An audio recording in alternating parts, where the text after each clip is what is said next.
Lorsque pour la première fois je me suis intéressé à l'histoire de l'Afrique, je ne cherchais nullement à aboutir à une civilisation grandiose. Il y a souvent un procès d'intention qui passe à côté des sentiments réels. Vous ne trouverez jamais, on fausse même la psychologie humaine, vous ne trouverez jamais un peuple qui admire l'histoire d'un autre peuple. Prenez la Serbie, prenez n'importe quel peuple de l'Europe centrale.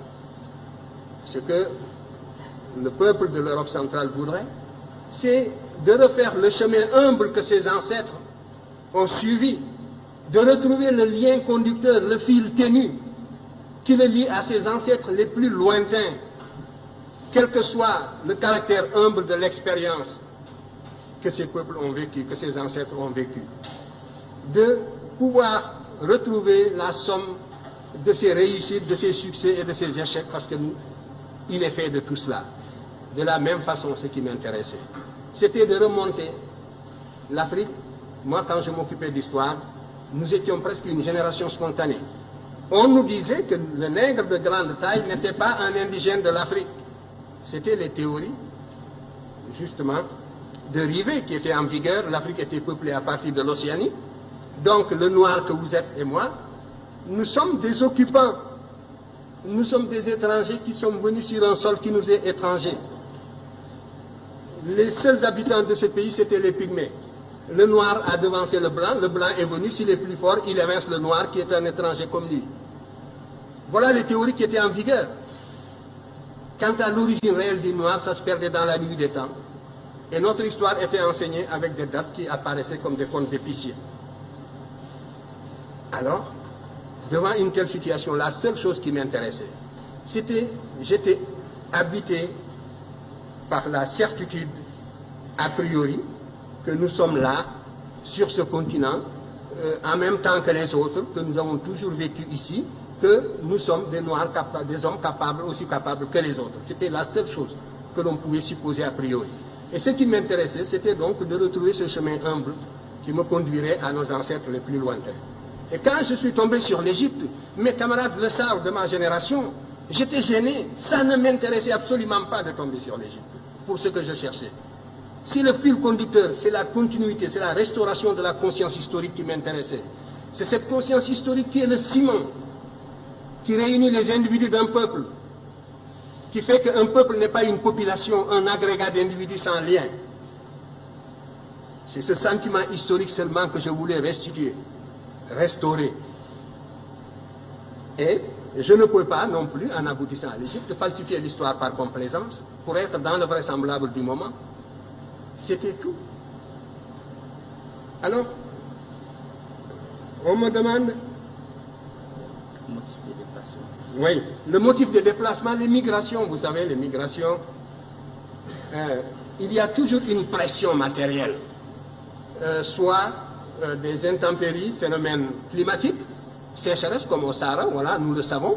J'ai identifié plusieurs voies de migration. Le Sahara, à partir de moins 7000, j'ai établi des datations au C14 qui nous donnent un Sahara qui commence à se désertifier vers moins 7000, même, oui, j'ai trouvé même des dates de moins 8000. Donc, à partir de là, le Sahara se désertifie. Les populations qui étaient plus au nord sont montées vers l'Afrique du Nord. Et les Noirs qui sont en Afrique du Nord, ce ne sont pas seulement des Noirs qui sont allés là-bas du fait de l'esclavage du Moyen-Âge. Ils font partie aussi d'une souche très ancienne. Et les populations qui étaient plus au sud sont descendues. C'est les Proto-Wangara qui sont descendus vers le sud, d'autres sont allés vers l'est. Donc, il y a là une cause climatique de déplacement de peuples. Je vous ai dit que les déplacements se font à la petite semaine. Il y a 2400 ans, ce qu'on appelle la dernière période humide. Toute l'Afrique était couverte de prairies herbeuses. Donc, on pouvait se déplacer depuis la vallée du Nil jusqu'à l'océan Atlantique en marchant derrière des troupeaux. Par conséquent, là aussi, il y a une voie de migration. Maintenant, il y a la corrélation également entre des événements intérieurs et des événements extérieurs. Il est certain que le sac de Thèbes par les Assyriens, la façon féroce dont les Assyriens ont détruit la ville de Thèbes en 663, a eu des répercussions comme l'occupation de Paris par les Allemands, mais ça n'a pas duré. Donc la métropole noire, une fois qui était vénérable, millénaire, la première fois qu'elle a été mise à sac, ça a eu des répercussions profondes sur les populations africaines qui vivaient presque attirées comme en formant une sorte de grappe autour de la vallée du Nil. Dans les publications prochaines, je montrerai que les Égyptiens étaient descendus jusqu'au Chaba, c'est sûr, jusqu'au Zaïre. Nous avons des preuves archéologiques de tout cela. Nous avons des preuves archéologiques qui sont venues ici, des preuves relevant de la linguistique, d'autres faits qui sont venus justement jusqu'à la boucle du Niger. Ça concerne la première question sur laquelle je dirai un mot.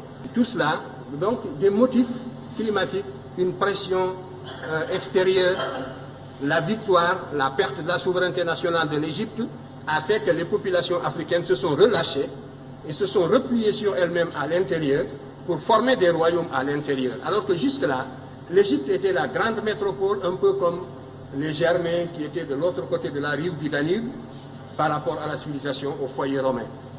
L'Égypte était le véritable foyer auquel le reste de l'Afrique noire était lié par 1000 liens des Slaves. Et à partir du moment où l'Égypte a perdu la souveraineté nationale, ces populations, évidemment, se sont organisées sur d'autres bases. Alors tout cela, ce sont donc des motifs de déplacement. Pour l'histoire, la période la plus proche. Donc pour la plus ancienne, il devait en être ainsi. Les variations climatiques, on peut les cerner par la paléoclimatologie. Ça peut être aussi dû au fait que le manque de nourriture, la pression sélective, tout cela, ce sont autant de facteurs qui jouent pour expliquer le déplacement. En tout cas, vous pouvez remonter, vous, en ce qui vous concerne, jusqu'aux racines de la philosophie africaine. Je vous invite à étudier la cosmogonie héliopolitaine. Je l'ai décrite d'ailleurs brièvement dans Civilisation ou Barbarie. Vous y trouverez les prémices. Vous commencerez à vous faire une idée de la consistance de la pensée de vos ancêtres de la vallée du Nil qui étaient noirs comme vous, ici. Si c'était cela, si ce n'était pas cela des arguments, c'est la preuve que, vous voyez, on a presque le cerveau vidé et les arguments d'une certaine source ne se fixent plus. C'est ça l'aliénation. Parce que vous demandez, que valent donc ces arguments-là? Est-ce que j'ai inventé les projections que je vous ai faites, que vous pouvez retrouver dans la vallée du Nil, où vous trouverez justement cette civilisation qui est discutée, ces agents qui se sont représentés plus noirs que vous-même. Mais déjà, vous avez des œillères de l'éducation colonialiste et vous ne pouvez plus voir cette réalité palpable. C'est ça la cécité intellectuelle. Vous comprenez? Où est la raison dans cette éducation? Où est la raison? Où est le développement du sens critique dans cette éducation? Voilà le danger contre lequel nous devons vous prémunir. Il faut que votre cerveau fonctionne. Je disais encore hier et je le répéterai demain, que ce que nous voulons, ce que nous visons dans votre éducation, c'est de réveiller justement le bâtisseur de nations qui dort en chacun de vous. C'est de réveiller le créateur qui dort en chacun de vous. Et cela suppose donc une réforme qui mette l'accent sur la rationalité, sur les facultés créatrices de l'individu et sur l'indépendance intellectuelle de l'individu. Voilà le but que vise mon enseignement en tout cas. Et si je ne l'atteins pas, c'est bien. Les moyens de prouver, ce sont les moyens scientifiques. La critique scientifique, n'est-ce pas, c'est une méthode. Moi, j'ai utilisé tout l'arsenal des méthodes d'investigation et des méthodes de preuve. J'ai esquissé même des méthodes nouvelles pour l'histoire africaine. Que justement, les maîtres que vous citez, je vous parlais des maîtres occidentaux, n'est-ce pas, que vous citez, utilisent largement. Parce que le paradoxe, c'est que tout cela dont vous parlez, ils sont coincés aujourd'hui. Parce qu'il n'y a que cette voie pour renouveler la science historique, et c'est moi qui vous le dis. Et ils sont coincés dans leur propre développement idéologique, et ils ne savent plus comment se dégager de la position inconfortable où ils se trouvent intellectuellement. Ils sont confinés dans des positions idéologiques indéfendables. Et il vous suffirait de fournir un peu d'effort, d'acquérir la connaissance directe pour les dépasser. C'est moi qui vous le dis. Alors, ils voudraient bien sortir de cette position pour récupérer cette littérature. Mais, sans nous citer, bien sûr, mais tout cela est extrêmement difficile. Et la cause est entendue depuis longtemps. C'est de cela que je voulais vous parler. Vous dites que aussi longtemps qu'on ne reconnaîtra pas, mais on reconnaît déjà. Et maintenant, c'est la conspiration du silence. On n'attaque plus parce qu'on n'a plus d'arguments pour attaquer. Et ce n'est pas le désir qui leur manque, vous le savez bien. Ils nous auraient sciés, ils nous auraient foudroyés s'ils pouvaient déceler la moindre incohérence depuis le temps. Mais maintenant, c'est le silence, c'est la conspiration du silence, c'est la médisance dans les salons, c'est les apartés avec les étudiants. Donc voilà, à 3 reprises, l'Afrique apporte les éléments de la civilisation au monde, et ces éléments diffusent dans le monde, et pourtant l'Afrique continue toujours, passe toujours pour un continent fruste qui n'aurait rien apporté aux autres. De restaurer cette conscience historique continentale africaine, de l'intégrer dans l'enseignement, c'est un facteur de cohésion, mettre l'ensemble des peuples africains à l'abri de toutes les formes d'agression culturelle. C'est le seul intérêt que présente une question comme celle-là, et c'est à une œuvre d'intégration de ce genre